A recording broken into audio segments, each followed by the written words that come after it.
నమస్కారం. నాటివి న్యూస్ వార్తలకు స్వాగతం. ముందుగా వార్తలోని ముఖ్యాంశాలు. మహిళల ఆర్థిక సాధికారతకు అవకాశాలు పెరిగాయన్న రేవంత్. స్వయం సహాయక సంఘాలకు సోలార్ పవర్ అవకాశం. మహిళలను విద్యుత్ రంగంలో ముందుకు తీసుకెళ్తామని వెల్లడి. ఉచిత బస్సు ప్రయాణంతో మహిళల స్వేచ్ఛ పెరిగిందని వ్యాఖ్య.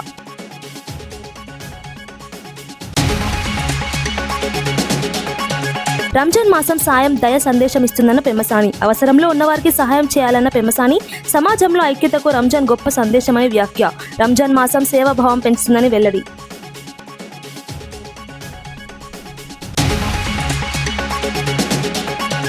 ఎండిపోతున్న వరి పంటలను పరిశీలించిన హరీష్ రావు. రైతుల సమస్యలు తెలుసుకున్న మాజీ మంత్రి హరీష్ రావు. పంటలకు వెంటనే నీళ్లు అందించాలని డిమాండ్. వ్యవసాయాన్ని కాపాడే చర్యలు తీసుకోవాలని హరీష్.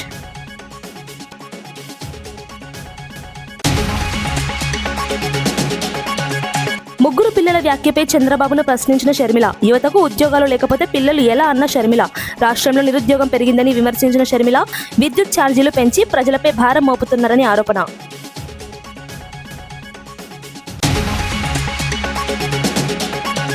తిరుమల లడ్డు వివాదం వెనుక కుట్ర ఉందన్న సజ్జల. జగన్ను ఎదుర్కోలేక తప్పుడు ప్రచారం అంటున్న సజ్జల. లడ్డు కల్తీ ఆరోపణల వెనుక ప్రయోజనాలున్నాయని వ్యాఖ్య. ప్రజలను తప్పుదారి పట్టించే ప్రచారం చేస్తున్నారని ఆరోపణ.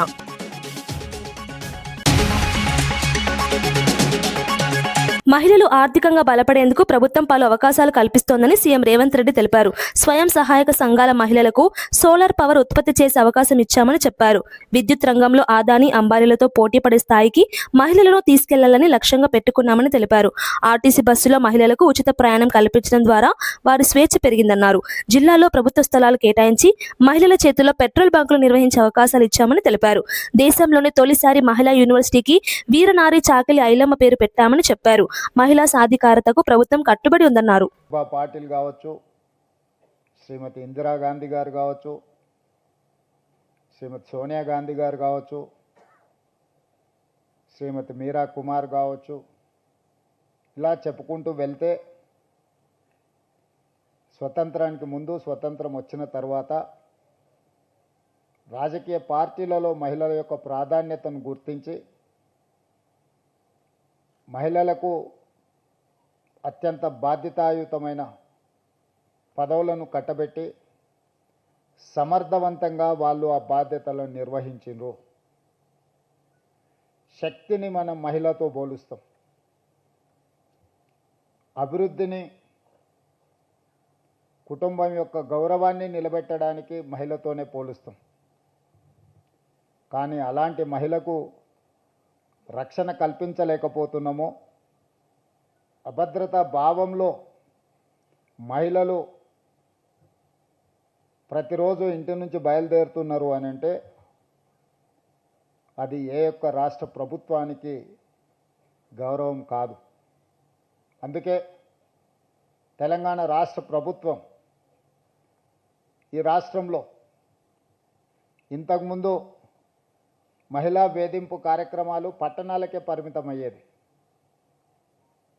లేదా కొన్ని కళాశాలలోనో లేకపోతే పబ్లిక్ ప్లేసెస్లోనో మహిళలు వేధింపులకు గురయ్యేది. సాంకేతిక పరిజ్ఞానం పెంపొందిన ఈ సమయంలో cyber crime, social media also is playing a crucial role in harassment of women. Here we have to take some responsibility. We have to correct ourselves. మనల్ని మనము సవరించుకొని మన బాధ్యతలను మనం నెరవేర్చాల్సిన సందర్భం వచ్చింది. ఇంతకుముందు ఉన్నతాధికారులు మాట్లాడుతూ అమ్మాయిలు ఇంట్లో నుంచి బయలుదేరినప్పుడు జాగ్రత్తగా ఉండను, లేకపోతే ఏదైనా తప్పు జరిగితే అమ్మాయిలనే తప్పు పట్టడము, ఇలాంటివన్నీ మన వ్యవస్థలో వేళ్ళూనుకున్న ఒక దుష్ట సాంప్రదాయం. అదేవిధంగా ప్రభుత్వాలు మహిళా రక్షణ కోసం చట్టాలు చేయడం, మహిళా రక్షణ కోసం పోలీసుల పర్యవేక్షణ చేయడంతోనే మన బాధ్యత అయిపోయింది అని భావిస్తే మన బాధ్యత పూర్తి అవ్వలేదు. ఈరోజు సమాజంలో ఉండే మనము చట్టాలను చేయడం, పోలీసులు పర్యవేక్షణ చేయడమే కాదు, ఒక సోషల్ రెస్పాన్సిబిలిటీ మనం తీసుకున్నప్పుడే ఆ సమస్యకు పరిష్కారం దొరుకుతుంది అని చెప్పి నేను భావిస్తున్నా. సోషల్ రెస్పాన్సిబిలిటీ మన కుటుంబ సభ్యులను ఎవరైనా వేధింపులకు పాల్పడ్డప్పుడు, మన కుటుంబ సభ్యులకు చదువుకునే కళాశాలలోనో, ఉద్యోగం చేసుకునే ప్రాంతంలోనో, లేదా పబ్లిక్ ప్లేసెస్, రైల్వే స్టేషన్ కావచ్చు, బస్ స్టాండ్ కావచ్చు, ఇంకెక్కడైనా సినిమా హాల్ కావచ్చు, ఎక్కడికైనా వెళ్ళినప్పుడు మన కుటుంబ సభ్యులకు జరిగే అసౌకర్యం కానీ అవమానం కానీ మనం ఏ విధంగా ఆలోచన చేస్తామో ఇతర ఆడపిల్లల పట్ల కూడా మనం అదే విధంగా ఆలోచన చేసి దానికి అవసరమైన నివారణ చర్యలు తీసుకోవాలని చెప్పి తెలంగాణ రాష్ట్ర ముఖ్యమంత్రిగా మీ అందరికీ సూచన చేస్తున్నా. నేను ఈరోజు తెలంగాణ రాష్ట్రం అభివృద్ధి చెందుతున్న రాష్ట్రం. ఈ రాష్ట్రంలో మన మహిళల కోసం ఎన్నో నిర్ణయాలు తీసుకుంటున్నాం. ఈరోజు మహిళలకు కుటుంబానికి రేషన్ కార్డు ఇచ్చినా మహిళ పేరు మీదనే ఇవ్వాలనుకుంటున్నాం. ప్రభుత్వం తరఫున ఇళ్ళ కేటాయింపు జరిగినా మహిళ పేరు మీదనే ఈరోజు ఇళ్ళ కేటాయింపులు జరుగుతున్నాయి. ఈరోజు చాలా పథకాలకు మహిళా పేరు మీదనే స్వయం సహాయక సంఘాలు 65 లక్షల మంది సభ్యులు తెలంగాణ రాష్ట్రంలో ఉంటే వాళ్ళకి ఫైనాన్షియల్ అసిస్టెన్స్ కింద 27,000 crores లాస్ట్ ఇయర్ మనం ఆర్థికంగా వాళ్ళు నిలబడాలి. ఆర్థికంగా వాళ్ళు నిలబడ్డప్పుడు ఈ సమాజంలో వాళ్ళకి గౌరవం దక్కుతుంది అని చెప్పి ఈరోజు మహిళా శక్తిని మనం ప్రోత్సహిస్తున్నాం. ఈరోజు హైటెక్ ఘటనపై దౌర్జన్యం జరిగిందంటూ జాతీయ ఎస్సీ కమిషన్ కు పిటిషన్ ఇచ్చిన ఘటనపై దర్యాప్తు కొనసాగుతోందని ఏఎస్పీ రామ్నాథ్ హెగ్డే తెలిపారు. ఈ కేసులో హర్ష వీణను విచారించినట్లు చెప్పారు. ఎమ్మెల్యే అరవ శ్రీధర్ పై వచ్చిన ఆరోపణలపై సమగ్ర విచారణ జరుగుతుందన్నారు. కేసుకు సంబంధించిన అన్ని అంశాలను పరిశీలిస్తున్నామని తెలిపారు. దర్యాప్తు పూర్తయ్యాక చట్టపరమైన చర్యలు తీసుకుంటామని వెల్లడించారు. ఈ ఘటనపై పూర్తి వివరాలు సేకరిస్తున్నట్లు అధికారులు తెలిపారు. న్యాయం జరిగేలా చర్యలు తీసుకుంటామని పేర్కొన్నారు. గ్రామ పంచాయతీలో జూనియర్ అసిస్టెంట్గా పనిచేస్తున్న ఇసుకపట్ల హర్షవీణ అనే ఆమె నేషనల్ కమిషన్ ఫర్ ఎస్సీలో ఒక పిటిషన్ పెట్టుకోవడం జరిగింది. నా మీద దౌర్జన్యం జరిగింది అనేసి ఒక పిటిషన్ పెట్టుకోవడం జరిగింది. ఆ పిటిషన్ విచారణ భాగంగా ఒక నోటీస్ ఆమెకి ఇవ్వడం జరిగింది, వచ్చి ఇక్కడ ఎంక్వైరీ అటెండ్ అవ్వండి అనేసి. సో దాని భాగంగా ఆమె ఇక్కడ అటెండ్ అవ్వడం జరిగింది. ఎంక్వైరీ అటెండ్ అవ్వడం జరిగింది అండ్ ఎంక్వైరీ నడుస్తూ ఉంది. సో ఆమె ఇచ్చిన కంప్లైంట్ మేరకు, ఆమె ఇచ్చిన పిటిషన్ మేరకు ఈ ఎంక్వైరీ అనేది నడుస్తుంది. సో ఈ ఎంక్వైరీ చేసిన తర్వాత బేస్డ్ ఆన్ హర్ కంప్లైంట్ చట్ట ప్రకారంగా మనం చర్యలు తీసుకుంటాం. Thank you sir. ఎవరు దౌర్జన్యం చేశారు సార్? ఆమె ఇచ్చిన కంప్లైంట్ మేరకు ఒక ఎమ్మెల్యే మీద ఇవ్వడం జరిగింది. ఓకే, అది మనం as per merits, as per చట్టపరంగా చేస్తాం. మేము చేసిన ఫిర్యాదుకు సంబంధించింది ఏదైతే ఉందో దానికి సంబంధించిన ఫిర్యాదుతో పాటుగా ఎడిషనల్గా జరిగింది వాట్ ఈస్ ఫ్యాక్ట్ అనే దాని మీద మేము నేషనల్ ఎస్ఎస్టీలో కమిషన్లో ఫిర్యాదు చేసి ఎందుకు చేయాల్సి వచ్చిందంటే ఇక్కడ రాష్ట్ర స్థాయిలో కానీ లోకల్ స్థాయిలో కానీ కొంచెం పొలిటికల్ ఇన్ఫ్లుయెన్స్ ఉంటుంది అన్న ఉద్దేశంతో అక్కడ మేము ఫైల్ చేయడం జరిగింది. సో మా పిటిషన్ స్వీకరించిన నేషనల్ ఎస్ఎస్టీ కమిషన్ వారు ఈరోజు ఏఎస్పీ గారికి, మన హెగ్డే సార్కి ఒక నోటీస్ ఒకటి ఇవ్వడం జరిగింది. దీని మీద ఎంక్వైరీ చేయమని చెప్పడం జరిగింది. సో అకార్డింగ్ దట్ నోటీస్ మేము వచ్చాము. ఇక్కడ మా యొక్క ఏదైతే ఉందో మాకు సంబంధించిన అన్ని వివరాలు ఆయనకు ప్రొడ్యూస్ చేయడం జరిగింది. సార్ సావధానంగా మొత్తం విన్న తర్వాత దీనికి సంబంధించిన ఏదైతే ఉందో త్వరలో దానికి సంబంధించిన ఎంక్వైరీ చేయటం కానీ ఏదైనా కానీ చేసి మాకు న్యాయ సహాయం అలాగే వాళ్ళ చట్టపరంగా ఏదైతే చేద్దామో అనేది వాళ్ళకి చెప్పడం జరిగింది. సో ఇంకొకటి ఏంటంటే మేము క్లియర్గా చెప్తున్నాం ఫస్ట్ నుంచి కూడా, మేము ఇచ్చిన కంప్లైంట్ ఏమో బిలో 7 years నేరాలు, జస్ట్ 318 పెట్టేశారు, ఏదో 88 పెట్టేసి వదిలేశారు. అసలు జరిగిన వాట్ ఈస్ ఫ్యాక్ట్ అనేది చాలా డిఫరెంట్. ఎందుకంటే ఒక మహిళని పెళ్లి చేసుకుంటానని చెప్పి మోసం చేయటం కానీ, అలాగే ఒక మహిళ పైన అత్యాచారం చేయడం కానీ, ఇవన్నీ కూడా 63, 64, 69 సెక్షన్స్ వస్తాయి. అలాంటి సెక్షన్స్ పెట్టకుండా కామన్ సెక్షన్స్, ఏదో చీటింగ్ సెక్షన్స్ పెట్టి, ఏదో జనరల్ సెక్షన్స్ పెట్టి చేతులు దులుపుకున్నారు. ఈ విషయం మీద మేము చెప్పడం జరిగింది. దీనిపైన ఇంకా న్యాయపోవడం చేయడం మేము సిద్ధంగా ఉన్నాం. చాలా సింపుల్ అండి. ఒక చిన్న ఎంప్లాయీ ఒక ఎమ్మెల్యేని బెదిరించే స్థాయి ఉంటుందా? వాళ్ళు పెట్టిన సెక్షన్స్ 308 ఎక్స్టార్షన్ సెక్షన్స్, అంటే 10 years సెక్షన్స్ పెట్టి మా క్లయింట్ని చాలా ఇబ్బంది పెట్టారు. సో దాని మీద ఆనరబుల్ హైకోర్టుకి వెళ్ళాము. బెయిల్ మీద అమ్మాయి బయటకు వచ్చారు. మండే నుంచి ఆమె డ్యూటీకి ఆమెకు వెళ్తున్నారు. సో ఇంకోటి ఏంటంటే దీనికి సంబంధించి కూడా ముందు వెళ్తానికి కూడా మేము న్యాయపరంగా అవసరమైన సుప్రీంకోర్టు కానీ నేషనల్ ఎస్సీ కమిషన్ కానీ ఎన్హెచ్ఆర్సీలో ఆల్రెడీ మేము పిటిషన్ ఫైల్ చేసాము, ఎస్సీఎస్టీల కమిషన్లో ఫైల్ చేసాము, అలాగే మహిళా కమిషన్లో కూడా మేము ఫిర్యాదు చేసాం. సో ఇదంతా కూడా న్యాయపరమైన అంశాలు కాబట్టి కొంత సమయం పడుతూ ఉంటుంది. సో డే బై డే మీకు అప్డేట్ నేను ఇస్తూ ఉంటాను. ఇంకా డౌట్స్ ఉంటే అడగండి, చెప్తాను. కరీంనగర్ జిల్లా గంగాధర మండలం గోపాలరావుపల్లి గ్రామంలో ఎండిపోతున్న వరి పంటలను మాజీ మంత్రి హరీష్ రావు పరిశీలించారు. ఈ సందర్భంగా రైతులు తమ సమస్యలను ఆయనకు వివరించారు. కాలువలు లేకపోవడం వల్ల భూగర్భ జలాలు అందక పంటలు ఎండిపోతున్నాయని రైతులు ఆవేదన వ్యక్తం చేశారు.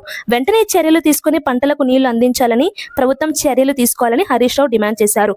రైతుల సమస్యలను ప్రభుత్వం వెంటనే పరిష్కరించాలని అన్నారు. వ్యవసాయాన్ని కాపాడేందుకు తక్షణ చర్యలు అవసరమని పేర్కొన్నారు. రైతులకు న్యాయం చేయాలని ప్రభుత్వాన్ని కోరారు. నీళ్లు అందించాలని చెప్పి డిమాండ్ చేస్తాం. తుమ్మల నాగేశ్వరరావు పంటల దిగుబడి పెరిగింది, పంటలు ఎక్కువ పడుతున్నాయి, క్షేత్రస్థాయిలో ఎటువంటి పరిస్థితులు అనుకుంటారు మీరు అబ్జర్వ్ చేస్తున్నారు? పంటల దిగుబడి పెరగడానికి బీఆర్ఎస్ఏ కారణం. ఇవాళ ఒక కరీంనగర్ జిల్లాలో బీఆర్ఎస్ పార్టీ వచ్చినాకనే ఎల్లంపల్లి ప్రాజెక్టు పూర్తయింది. బీఆర్ఎస్ఏ మిడ్ మానేర్ ప్రాజెక్టు పూర్తి చేసింది. బీఆర్ఎస్ఏ వరద కాలువను రిజర్వాయర్ గా మార్చి ఎస్ఆర్ఎస్పి పునర్జీవన పథకాన్ని పూర్తి చేసింది కూడా బీఆర్ఎస్ పార్టీయే. అదేవిధంగా గౌరవెల్లి ప్రాజెక్టును 96% పూర్తి చేసి నీళ్లు పోయించింది బీఆర్ఎస్ పార్టీ. సిరిసిల్ల, కోనరావుపేట, వేములవాడ ప్రాంతంలో మలకపేట రిజర్వాయర్ ను కూడా కట్టించింది బీఆర్ఎస్ ప్రభుత్వమే. నర్మాల ప్రాజెక్టుకు కాళేశ్వరం నీళ్లతో నింపి నర్మాల ప్రాజెక్టుకు పూర్వ వైభవాన్ని తెచ్చింది బీఆర్ఎస్ పార్టీయే. ఇటు తోటపల్లి రిజర్వాయర్ ను బెజ్జంకి మండలంలో పూర్తి చేసి వేలాది ఎకరాలకు నీళ్లిచ్చింది బీఆర్ఎస్ పార్టీయే. అదేవిధంగా కాళేశ్వరం నీళ్లను ఇటు ఎస్ఆర్ఎస్పి కాలువలకు కూడా మేము లింక్ కలిపి అటు మంతెని, పెద్దపల్లి, టేలెండ్ భూములకు నీళ్లు అందించింది బీఆర్ఎస్ పార్టీ. మేము ఇవన్నీ చేస్తుంటేనే కరీంనగర్ లో ఇన్ని పంటలు పండుతున్నాయి. నేను అడుగుతున్నా, నువ్వు చేసింది ఏందో ఒక్కటి చెప్పు. కేసీఆర్ వచ్చినాక ఎరువులకు బాధ లేకుండా చేసిండు, 24 గంటల కరెంట్ ఇచ్చిండు, రైతు బంధు ఇచ్చిండు. ఇప్పుడు నేను చెప్పిన ప్రాజెక్టులన్నీ కరీంనగర్ జిల్లాలో మేము పూర్తి చేసినాం. ఇవన్నీ చేయడం వల్ల కొత్త పంటలు మంచిగా పండినమాట వాస్తవం. కాంగ్రెస్ వచ్చిన 2.5 సంవత్సరాల్లో మీరు చేసింది ఏమైనా ఉంటే చెప్పండి. ఓ చెరువు కట్టినరా, ఓ చెక్ డ్యామ్ కట్టినరా, ఓ ప్రాజెక్టు కట్టినరా, ఓ కాలువ తవ్వినరా? మీరు చేసింది ఏందో ఒక్కటి చెప్పండి. మీరు చేసింది ఉన్నది ఏమున్నదంటే 3 సార్లు రైతు బంధు ఎగ్గొట్టిండ్రు, సగం మందికి రుణమాఫీ ఎగ్గొట్టిండ్రు, మంచిగచ్చే ఎరువులను రాకుండా చేసిండ్రు, పోయిన యాసంగిలో బోనస్ ఎగ్గొట్టిండ్రు, ఉన్నదాన్ని ఇచ్చగొట్టిండ్రు తప్ప కొత్తగా మీరు చేసింది అయితే ఏమీ లేదు.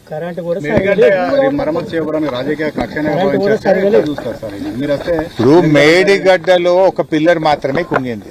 కాళేశ్వరం అంటే 3 బ్యారేజీలు, 203 కిలోమీటర్ల టనలు, 18 రిజర్వాయర్లు, 16 సబ్స్టేషన్లు, 1530 కిలోమీటర్ల కాలువలు, ఇదంతా కలిపితే కాళేశ్వరం. ఇవన్నీ మంచిగా ఉన్నాయి, బ్రహ్మాండంగా. మిడ్ మానేర్ నిండా నీళ్లు లేవా? అవి కాళేశ్వరం కాదా? రంగనాయక సాగర్లో లేవా? మల్లన్న సాగర్లో లేవా? కొండపోచమ్మ సాగర్లో లేవా? ఎక్కడ లేవు నీళ్లు? అవన్నీ కాళేశ్వరం నీళ్లే. వాటి కింద లక్షల ఎకరాల్లో పంట పండుతుంది. గా మేడిగడ్డ ఒక పిల్లర్ మరమ్మతు చేయడానికి. ఏపీ ముఖ్యమంత్రి చంద్రబాబు చేసిన జనాభా నియంత్రణ ఎత్తివేత వ్యాఖ్యలపై ఏపీ కాంగ్రెస్ అధ్యక్షురాలు వైఎస్ షర్మిల తీవ్రంగా స్పందించారు. రాష్ట్రంలో ఇప్పటికీ ఉన్న యువతకు సరైన ఉపాధి అవకాశాలు లేవని అన్నారు. అలాంటి పరిస్థితుల్లో 3 పిల్లలను కనాలని చెప్పడం ఎలా సమంజసం అవుతుందని ప్రశ్నించారు. ఉన్న పిల్లలకే సరైన భవిష్యత్తు కల్పించలేని పరిస్థితి ఉందని విమర్శించారు. నిరుద్యోగులు ఆటోలు, టాక్సీలు నడుపుకుంటూ జీవనం సాగిస్తున్నారని పేర్కొన్నారు. రాష్ట్రంలో ఇచ్చిన హామీలు అమలు కాలేదన్నారు. విద్యుత్ ఛార్జీలు పెంచి ప్రజలపై భారాన్ని మోపారని విమర్శించారు. రాష్ట్రాన్ని అప్పుల కుప్పగా మార్చారని విమర్శించారు. చేస్తున్నారు, ఎవరు పట్టించుకుంటున్నారు? బిడ్డలకు భరోసా లేదు. పైగా చంద్రబాబు గారు అంటారు ఇప్పుడు 2 బిడ్డలు సరిపోరట, 3, 4, 5 కనాలట.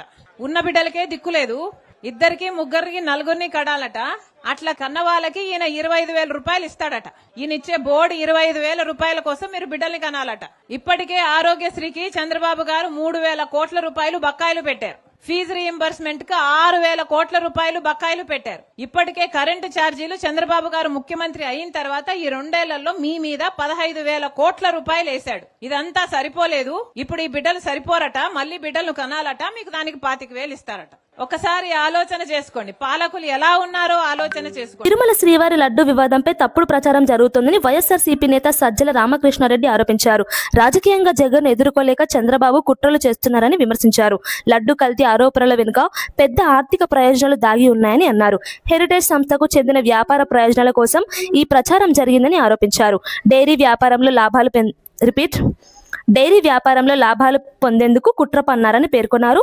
ప్రజలను తప్పుదారి పట్టించే ప్రయత్నాలు జరుగుతున్నాయని అన్నారు. నిజాలు త్వరలో బయటపడతాయని తెలిపారు. 1924 మధ్యన మా ప్రభుత్వం వైఎస్ఆర్ కాంగ్రెస్ పార్టీ జగన్మోహన్ రెడ్డి గారి ప్రభుత్వాన్ని దాని మీద బురద తల్లి నిందలేసి విష ప్రచారం చేసి తద్వారా రాజకీయ ప్రయోజనం పొందాలని చంద్రబాబు నాయుడు గారు ఆయన ప్రభుత్వం చేసిన ప్రయత్నాలు వాటన్నిటిని ప్రజల్లోకి మా వైపు నుంచి వెళ్ళి మేము తిప్పికొట్టడం, వాళ్ళు చేస్తున్న తప్పుడు ఆరోపణలు ఎప్పటికప్పుడు నీచమైన ఆరోపణలు వాటిని తిప్పికొట్టడం మీ అందరూ గమనిస్తూనే ఉన్నారు.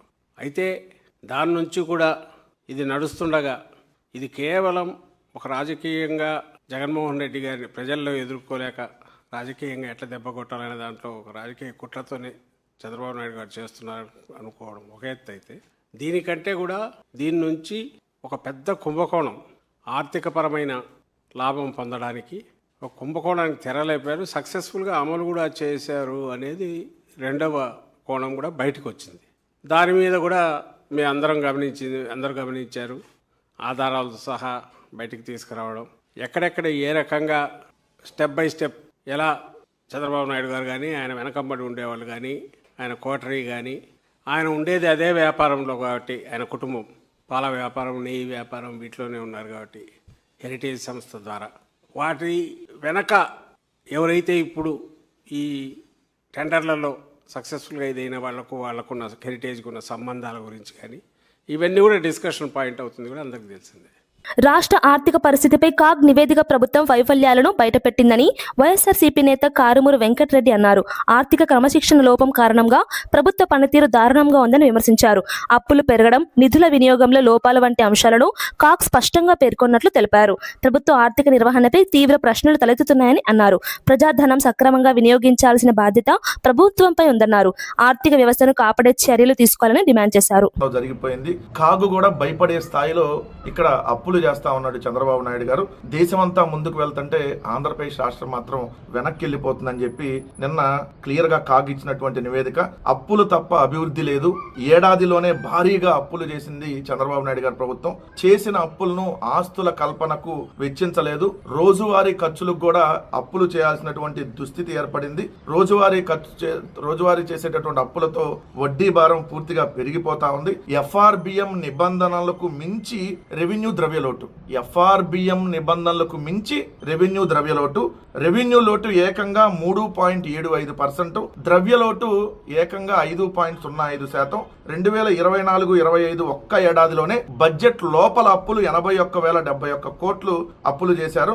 అంతకు ముందు ఆర్థిక ఏడాది కన్నా అప్పులు 16.68% అదనంగా చేశారని చెప్పి నిన్న కాగ్ ఇచ్చినటువంటి నివేదిక.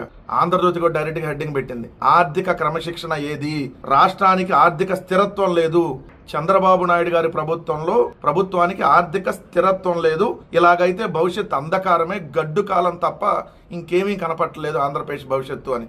చంద్రబాబు నాయుడు గారు 48 ఏళ్ల రాజకీయ అనుభవం, 4 సార్లు ముఖ్యమంత్రి, రోజు అప్పులు చేస్తే తప్ప అంటే రోజువారీ ఖర్చులు కూడా అప్పులు చేయాల్సినటువంటి పరిస్థితి చంద్రబాబు నాయుడు గారు. కరోనా సమయంలో ఉక్రెయిన్, చైనా, ఫిలిప్పీన్స్ వంటి దేశాల్లో వైద్య విద్య పూర్తి చేసిన విద్యార్థులకు ఉపశమనం లభించింది.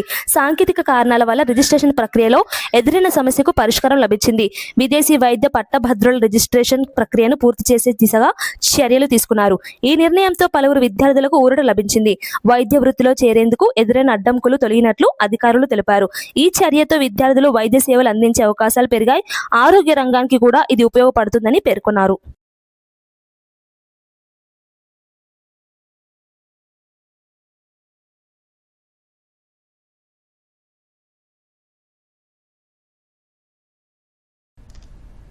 ఎన్ఎంసీ గైడ్లైన్స్ను అనుగుణంగా వాటిని పాటిస్తూ చేయాల్సిన పరిస్థితులు కాబట్టి ఆ నేపథ్యంలో కొద్దిగా ఆలస్యమైంది. ఆ సందర్భంగా అనేక మంది విద్యార్థులు తీవ్రమైన వేదనకు గురయ్యారు. వాళ్ళ భవిష్యత్తు పట్ల వాళ్ళు ఒక ఆందోళన చెందారు.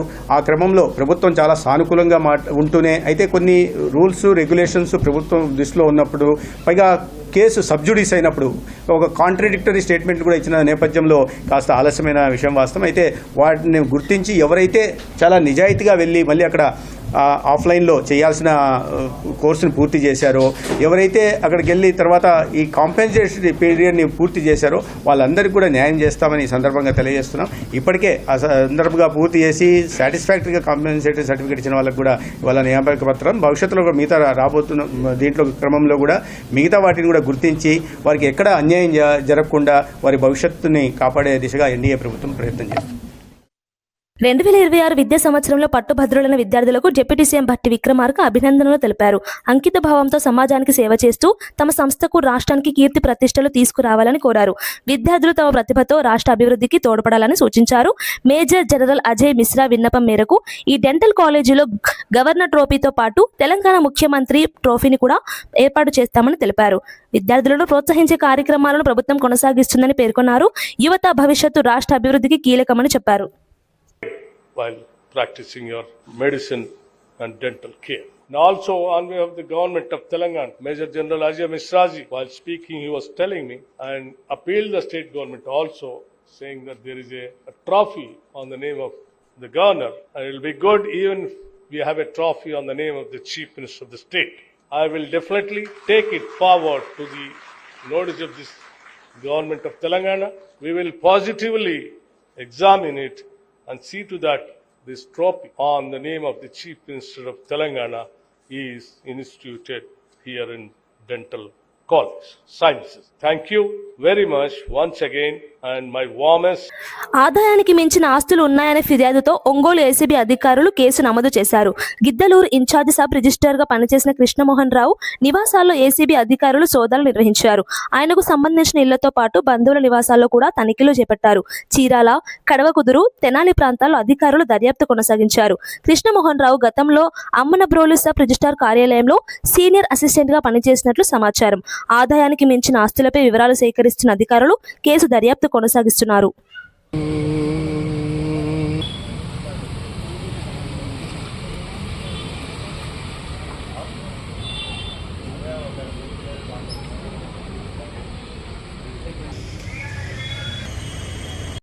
డి సోమన్న, నేను డిఎస్పి కర్నూలు. ఇతను ఏమని ఫిర్యాదు చేసినాడంటే, మాకు వీళ్ళ అమ్మది ఒక హౌస్ ఉంది గిద్దలూరులో. హౌస్ ని వీళ్ళ అమ్మ ఇతనికి గిఫ్ట్ డీడ్ ఇస్తుంది. గిఫ్ట్ డీడ్ అంటే గిఫ్ట్ గా ఇస్తుంది. ఆ గిఫ్ట్ డీడ్ ని ఎగ్జిక్యూట్ చేసే దానికోసము SRO 35,000 డిమాండ్ చేసినాడు. అంటే ఇనిషియల్ గా 50,000 డిమాండ్ చేసినాడు. తర్వాత పేదోడు, తర్వాత అవుటితనం ఉంది అని చెప్పి రిక్వెస్ట్ చేస్తే దాన్ని 35,000 తగ్గించినాడు.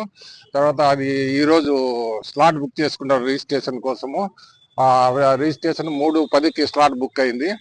తర్వాత ఇతను చెప్పినట్లు, అతను డిమాండ్ చేసినట్లుగా ఈరోజు అతని కంప్లైంట్ మేరకు మేము ఉదయం రిజిస్టర్ చేసుకున్నాము. FIR రిజిస్టర్ నమోదు చేసుకున్నాము. నమోదు చేసుకున్న తర్వాత మేము మీడియేటర్స్ తీసుకొని వచ్చి అతనికి డబ్బులు ఇచ్చేటప్పుడు రెడ్ హ్యాండెడ్ గా పట్టుకున్నాం. SRO వచ్చి కృష్ణమోహన్ రావు అని కంప్లైంట్ డబ్బులు ఇచ్చిన తర్వాత కాంగ్రెస్ ప్రభుత్వం చేపట్టిన ప్రజాపాలన ప్రగతి ప్రణాళికను అడ్డుకోవాలని కేటీఆర్, హరీష్ రావు ప్రయత్నిస్తున్నారని ఎంపీ చామల కిరణ్ కుమార్ రెడ్డి తీవ్రంగా విమర్శించారు. 10 ఏళ్ల బీఆర్ఎస్ పాలనలో రాష్ట్రాన్ని అప్పుల పాలు చేశారని ఆరోపించారు.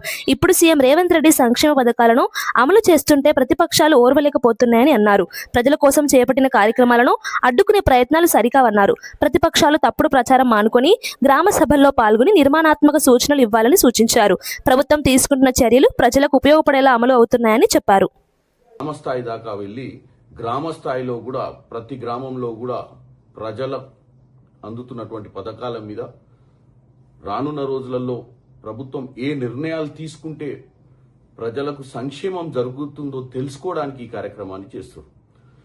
ఇలాంటి మంచి కార్యక్రమాన్ని తీసుకుంటున్నటువంటి రేవంత్ రెడ్డి గారు, ఎందుకంటే మనమేదో హైదరాబాద్ నగరం సెక్రటేరియట్ లో కూర్చొని తీసుకునేటువంటి నిర్ణయాలు ప్రజలకు పోతున్నాయా, ప్రజల స్పందన ఎలా ఉందని తెలుసుకోవాల్సినటువంటి ఆలోచన నాయకులకు ఉండాల్సిన అవసరం ఉంది.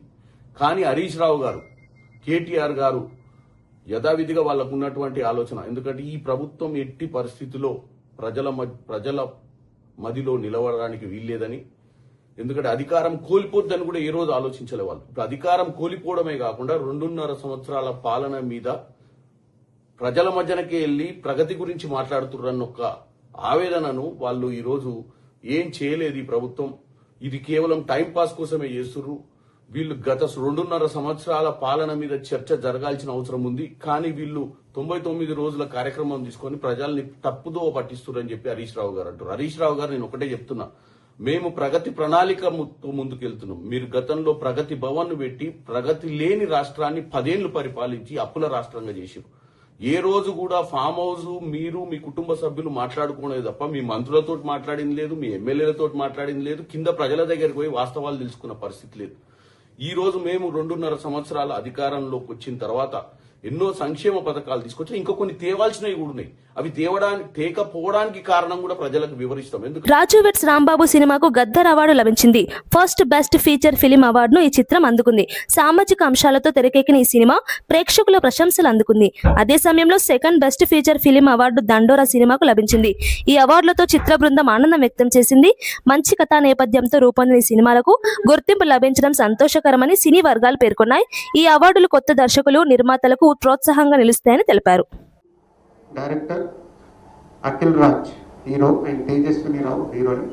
దానికి Raju weds Rambai first best future film Gold. Second best future film Dandora. Muppineni Ravindra Banerjee.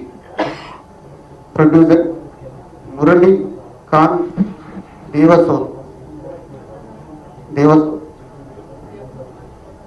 Director and actor Nandu. Heroine Mounika Chikila. వార్తలు ముగించే ముందు ముఖ్యాంశాలు మరోసారి.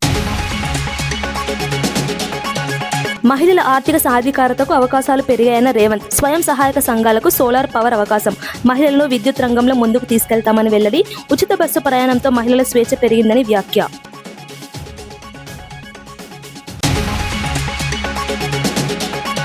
రంజాన్ మాసం సాయం దయ సందేశం ఇస్తుందన్న పెమ్మసాని. అవసరంలో ఉన్నవారికి సహాయం చేయాలన్న పెమ్మసాని. సమాజంలో ఐక్యతకు రంజాన్ గొప్ప సందేశమని వ్యాఖ్య. రంజాన్ మాసం సేవాభావం పెంచుతుందని వెల్లడి.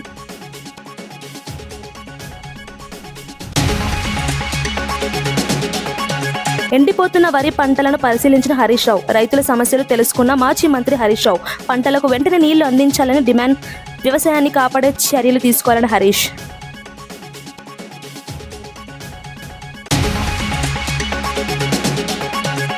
ముగ్గురు పిల్లల వ్యాఖ్యపై చంద్రబాబును ప్రశ్నించిన షర్మిల. యువతకు ఉద్యోగాలు లేకపోతే పిల్లలు ఎలా అన్న షర్మిల. రాష్ట్రంలో నిరుద్యోగం పెరిగిందని విమర్శించిన షర్మిల. విద్యుత్ ఛార్జీలు పెంచి ప్రజలపై భారం మోపుతున్నారని ఆరోపణ.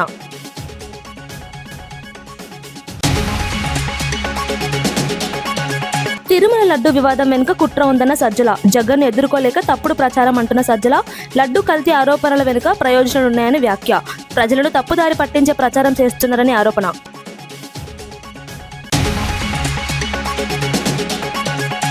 ఇవి ఈనాటి వార్తా విశేషాలు. మరో బులెటిన్లో మళ్ళీ కలుద్దాం. నమస్కారం.